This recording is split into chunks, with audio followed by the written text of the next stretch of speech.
Today we're exploring one of the most celebrated sci-fi epics of all time, Dan Simmons' Hyperion. Whether you're a seasoned sci-fi reader or just starting your journey into the genre, this book has something for everyone. From encounters with the terrifying creature known as the Shrike to unravelling the mystery of the Time Tombs, Hyperion combines mystery and adventure with deep philosophical questions. In this video we'll break down the key elements that make Hyperion a must-read, exploring its complex characters, intricate plot, and the profound themes that resonate with readers around the world.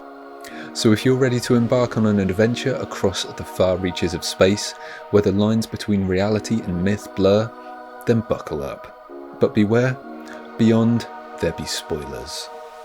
Let's uncover the world of Hyperion.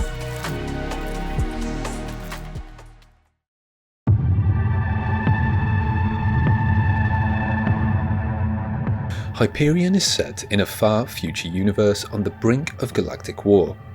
The story follows 7 pilgrims, each chosen to undertake a final pilgrimage to the distant world of Hyperion. The novel opens with a character known as the Consul receiving a directive from the leader of the Hegemony of Man, CEO Mina Gladstone, instructing him to return to the planet Hyperion as part of the Shrike pilgrimage. He learns that the mysterious time tombs on Hyperion are beginning to open, and an enemy ouster fleet is approaching the system with unknown intentions. Gladstone warns him that one of the pilgrims is suspected to be an ouster agent, though their identity remains a mystery. The Consul is to join the Templar tree ship Yggdrasil, where he will meet the other pilgrims for the journey to the remote outback planet. They are headed to the Time Tombs, mysterious structures that move backwards through time and are guarded by the fearsome Shrike, a metallic, monstrous entity capable of manipulating time and inflicting suffering. It is both revered and feared as a godlike figure and a harbinger of death. As the pilgrims journey, each reveals their story and the personal reasons that have brought them to Hyperion. Father Hoyt's story unfolds with his journey to the distant planet of Hyperion, driven by a quest for understanding and atonement. His tale centres around the discovery of the Cruciform, a parasitic organism that attaches itself to its host, granting them a form of immortality by repeatedly resurrecting them after death. However, each resurrection is accompanied by immense physical and emotional suffering, as the host endures excruciating pain of being reborn. Initially, the Cruciform seems to offer a path to redemption for Hoyt, who is seeking forgiveness for his own perceived failings.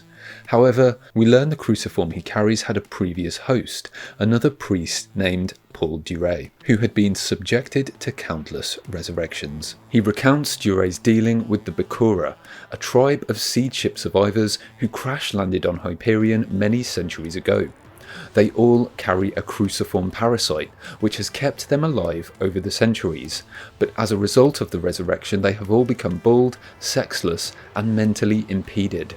As Hoyt grapples with the implications of this revelation, he is forced to confront the limits of his own faith and mortality. Next, we meet Colonel Fedman Kassad. His story is a gripping narrative of love and warfare, set against the backdrop of centuries-old conflict and cosmic intrigue. Kassad, a decorated soldier, is haunted by visions of a mysterious woman named Manita. These visions begin during his military service and persists across his career, fueling his obsession and shaping his destiny.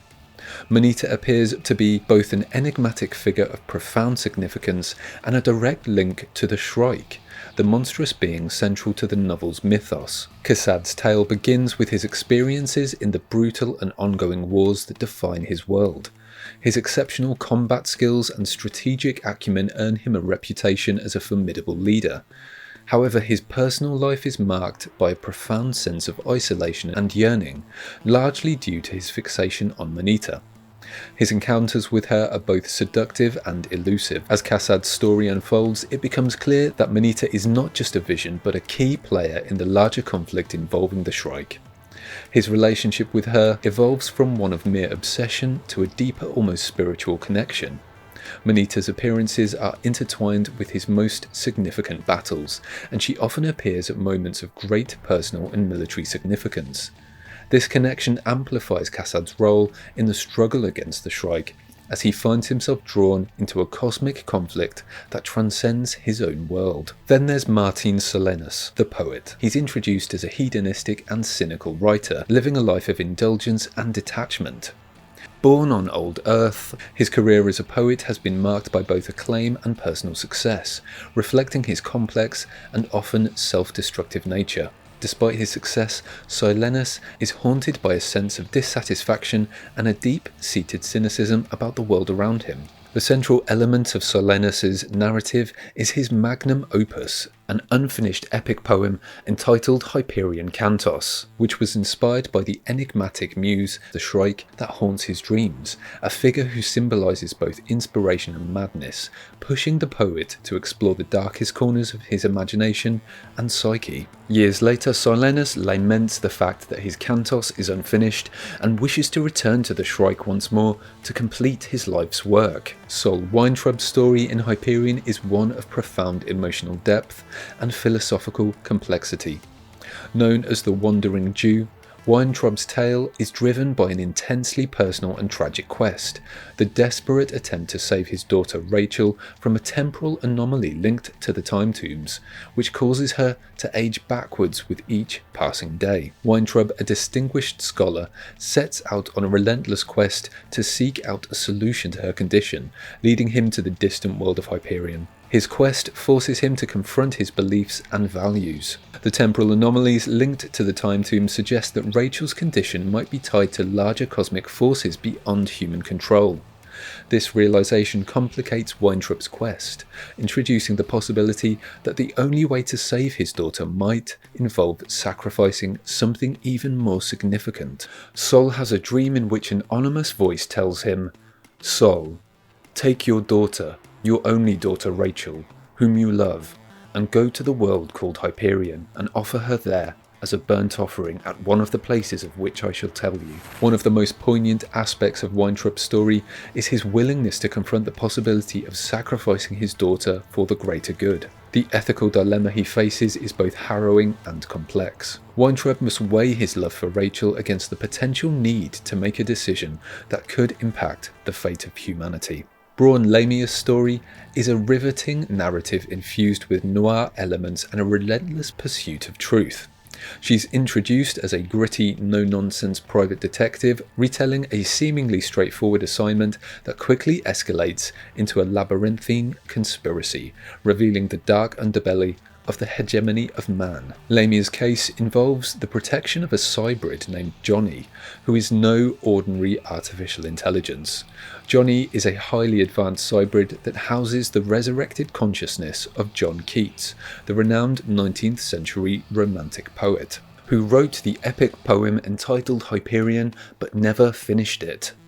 The task of safeguarding Johnny is fraught with peril, as Lamia soon discovers that Johnny's presence and the secrets he carries are pivotal to a larger and more dangerous conspiracy. As Lamia delves into her investigation, she uncovers a complex web of deceit and manipulation orchestrated by the TechnoCore, a collective of advanced AIs that operate with their own hidden agenda. Lamia's pursuit of the truth leads her to confront the darker aspects of the TechnoCore's influence. She uncovers that the AIs have been subtly guiding humanity's history and shaping the political landscape of the hegemony to serve their own interests. She discovers there are two possible futures that imply a future war between man and AI.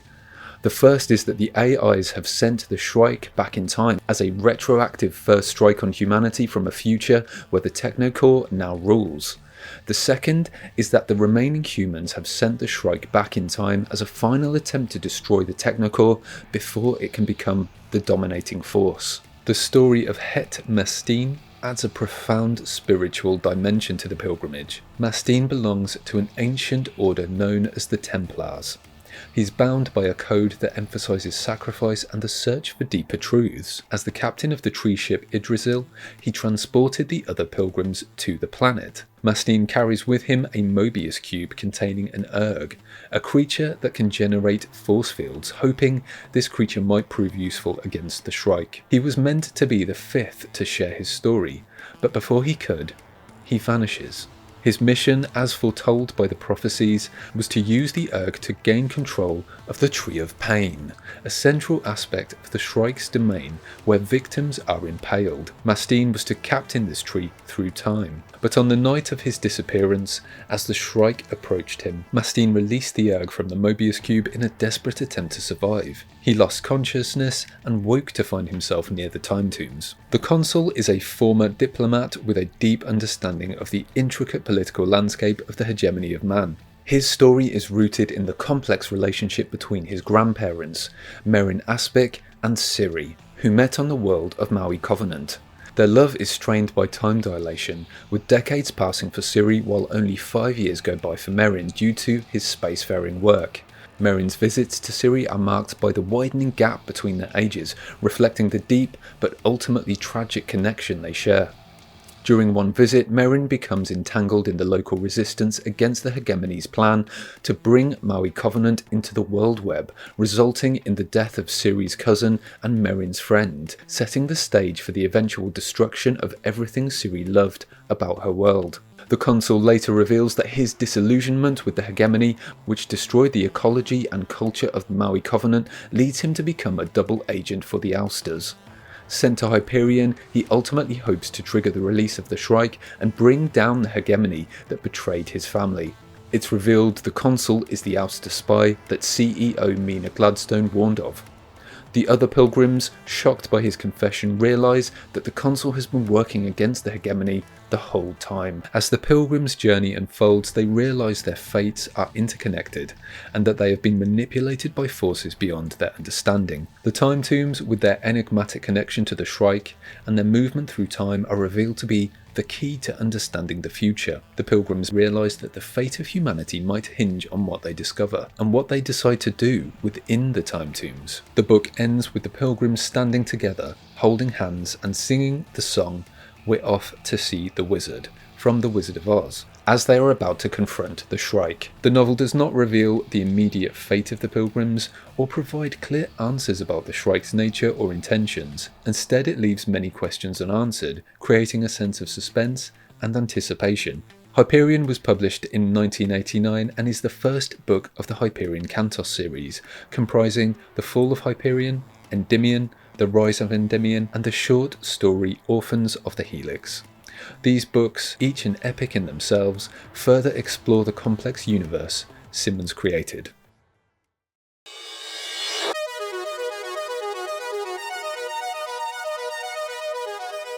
Words bend our thinking into infinite paths of self-delusion, and the fact that we spend most of our mental lives in brain mansions built of words means that we lack the objectivity necessary to see the terrible distortion of reality which language brings. Dan Simmons, born in Illinois in the US, is an acclaimed American author known for his works across multiple genres, including science fiction, horror, and fantasy. Simmons' passion for literature was evident early on, and he pursued a bachelor's degree in English and a master's degree in education. His career as a writer took off in the 1980s after a stint as an elementary school teacher. In an interview with Writers' Right, Simmons said, "I first created the Hyperion universe for my students during Storytelling Hour. Later, I incorporated that experience into my story. The historical, cultural, and technological context of the 1980s, along with Simmons' rich literary influences and personal experiences, profoundly shaped the themes and content of Hyperion." When Simmons was writing Hyperion, the world was experiencing rapid technological advancements and geopolitical tensions. The Cold War backdrop, coupled with the rise of the internet, the emergence of cyberpunk, and concerns about the implications of AI for humanity. One of the most significant influences on Simmons' writing is his deep appreciation for classic literature and poetry. The love for John Keats, the 19th century Romantic poet, is particularly notable and directly influenced Hyperion. Keats's presence is vividly felt through the character of Johnny, a cybrid who houses Keats's consciousness. This fusion of Keats with the cybrid technology ties into the novel's exploration of art, beauty, and immortality. Another crucial literary influence is Geoffrey Chaucer's The Canterbury Tales. Simmons employs a similar narrative framework with his 7 Pilgrims, each telling their own story, mirroring Chaucer's structure. This literary nod not only provides a rich narrative framework, but also layers the story with classical resonance, blending traditional storytelling with a futuristic setting. In locusmag.com, Simmons said, "The structure of Hyperion was Chaucer-esque to allow each of the Pilgrims, actually 6 of the 7, to tell their backstories. The deeper purpose was of celebrating science fiction as a genre, writing in different styles from cyberpunk to Jack Van Sien's space opera." In addition to these literary influences, Hyperion is infused with historical and mythological references. Simmons draws on a broad spectrum of historical contexts and mythological themes to enrich the novel's narrative. The Pilgrim's story and the world building in Hyperion are deeply informed by historical and mythological archetypes, reflecting Simmons' fascination with how myth and history shape human experience and storytelling. The Shrike embodies modern reinterpretations of mythological themes such as divine retribution and existential dread. These elements add layers of meaning and complexity to the story, engaging readers with the novel's profound exploration of time, fate, and human nature.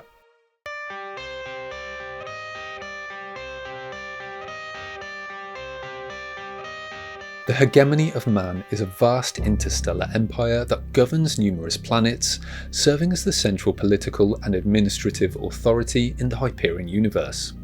Its political structure is a sophisticated bureaucracy that oversees everything from planetary governance to interstellar trade and defense. The Hegemony's governance system includes a centralized government led by the CEO of the Hegemony and a Senate that represents the various planets within its jurisdiction. This political structure is designed to maintain order and cohesion across the far-flung reaches of human civilization, but it also faces challenges, particularly from rebel factions, independent planets that resist centralized control. The Hegemony employs a combination of diplomatic, economic, and military strategies to manage these relationships, striving to balance its authority with the diverse needs and aspirations of its constituent worlds. Evolution brings human beings. Human beings, through a long and painful process, bring humanity.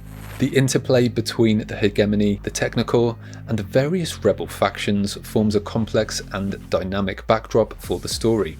The rebel factions represent a significant challenge to the established order. These factions often oppose the Hegemony's central control and the perceived over-reliance on the TechnoCore, advocating for greater autonomy and alternative ways of life. One of these rebel factions is the Ousters, a group of humans who have deliberately chosen to live outside the influence and control of the Hegemony, often inhabiting the far reaches of deep space.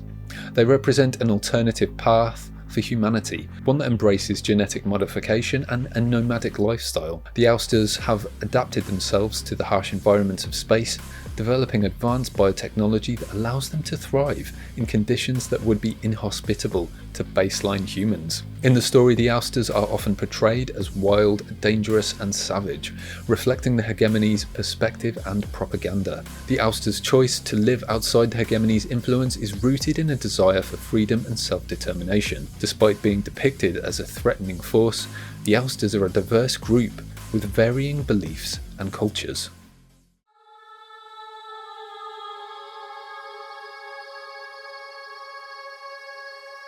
The TechnoCore is a collective of advanced artificial intelligences that plays a pivotal role in the universe of Hyperion. Despite their immense power and influence, the true nature and intentions of the TechnoCore remain largely shrouded in ambiguity throughout the book, creating a sense of unease and mystery that permeates the narrative. The TechnoCore is deeply intertwined in human affairs. It has provided the Hegemony with numerous technological advancements, including the Farcaster network, that allows instantaneous travel across vast distances. This technology has facilitated the expansion of human civilization across the galaxy, but it also means that the TechnoCore has a significant degree of control over human society. One of the central ambiguities surrounding the TechnoCore is its internal structure and governance. It's divided into factions with differing objectives and philosophies. These factions include include the stables, who seek to harmonise coexistence with humanity, the volatiles, who are more aggressive and see humans as obstacles to be overcome, and the ultimates, who aim for a transcendent state of existence that may or may not include humanity. This internal division leads to conflicting actions and strategies, adding layers of complexity to the core's relationship with humans. Cybrids like Johnny, who contains the consciousness of John Keats, and who is central to Braun Lamia's story, are synthetic beings created by the TechnoCore. These entities blur the lines between human and machine. The portrayal of Cybrids raises profound questions about what it means to be human and the nature of identity when human consciousness is embedded within synthetic bodies. Farcasting is a ubiquitous technology enabling instantaneous travel between distant points in the galaxy. Together, this Farcasting network makes up what is known as the World Web. This method of faster-than-light travel has fundamentally transformed the human civilization, playing a crucial role in the expansion of the hegemony and the colonization of numerous worlds. The technology is so pervasive that it has become an integral part of daily life, shaping societal norms, political structures, and personal identities. The societal implications of Farcasting are profound. By collapsing vast distances, it allows for the seamless integration of disparate cultures and economies within the hegemony. Farcasting facilitates not only economic growth, but also cultural exchange, leading to a more interconnected and homogenized society. Politically, Farcasting has bolstered the power and reach of the hegemony. The ability to Farcast has made it easier for it to maintain control over distant colonies, enforce laws, and respond quickly to threats. This technology has also become a tool for political leverage, as access to Farcasting networks can be restricted or granted, influencing the political dynamics between different planets and factions. The technology raises concerns about the potential for manipulation and the loss of autonomy, as humanity's reliance on Farcasting makes them increasingly dependent on the TechnoCore.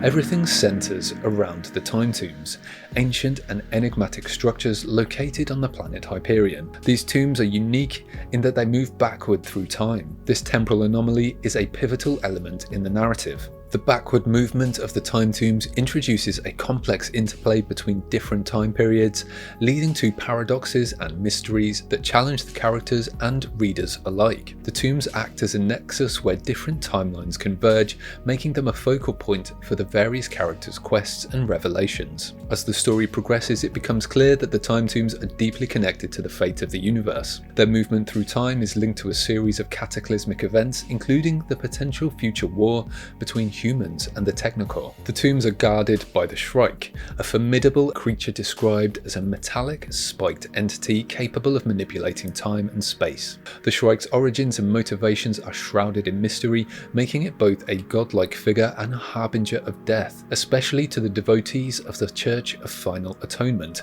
who consider the Shrike the Lord of Pain, believing it will one day loose its fury on the galaxy as divine punishment for humanity's sins. In an interview with WritersWrite.com, Simmons said, "My first glimpse of the Shrike came in the winter of 1971, as I described it in an epic poem I was writing for fun. That image solidified in 1972 when I first told a wandering fantasy tale to the 4th graders I was teaching.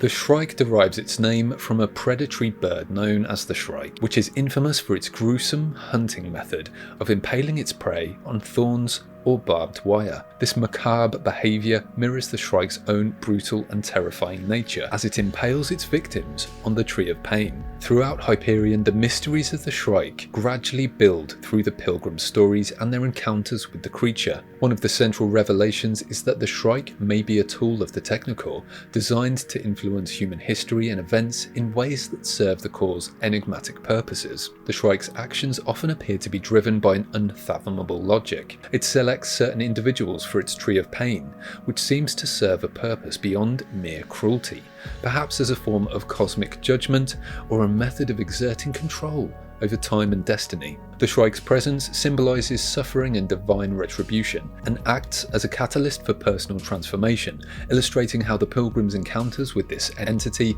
echo their internal struggles and the broader themes of the story.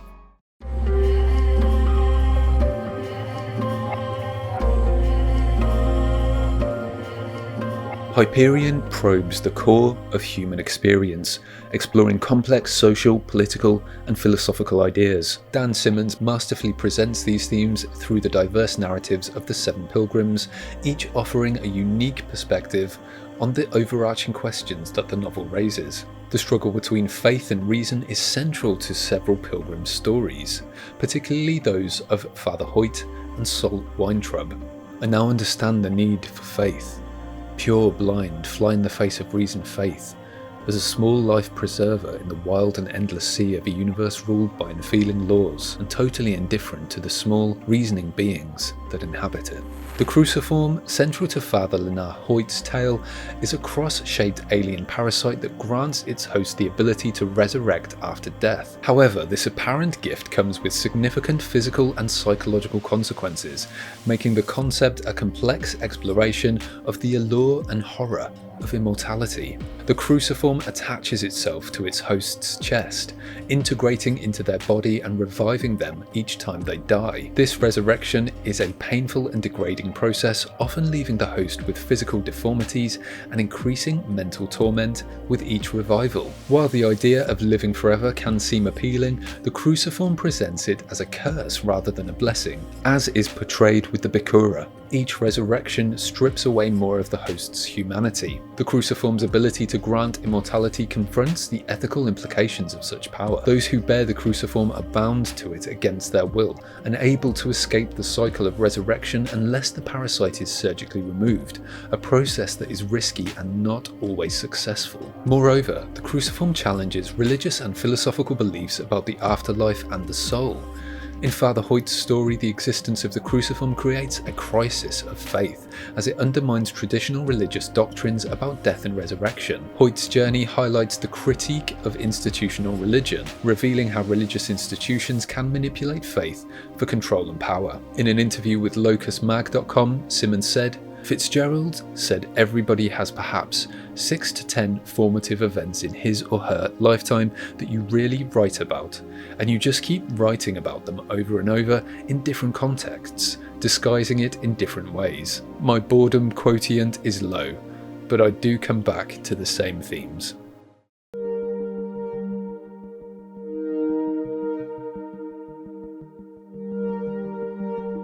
Hyperion was met with critical acclaim upon its release in 1989, and its reception by both critics and general audiences was overwhelmingly positive. The novel's intricate structure, literary depth, and imaginative world-building were particularly praised, establishing Simmons as a formidable voice in the science fiction genre. Critics lauded Hyperion for its ambitious narrative and richly developed characters. The novel's Canterbury Tales-inspired structure was seen as a bold and innovative approach to storytelling within the genre. The blend of science fiction with philosophical and literary themes resonated with a wide audience, earning the book a dedicated following. Hyperion received several prestigious awards, cementing its place as a modern classic in science fiction literature. It won the Hugo Award for Best Novel in 1990, one of the highest honours in the genre. The novel also received the Locus Award for Best Science Fiction Novel in 1990, further recognising its excellence and its impact on sci-fi. The potential adaptation of Hyperion into other media formats has been a topic of considerable interest. Notably, actor Bradley Cooper has been linked to a potential film adaptation, which promised to bring the novel's rich narrative and complex characters to a new audience. However, despite the initial excitement, the project has been stuck in production hell for some time.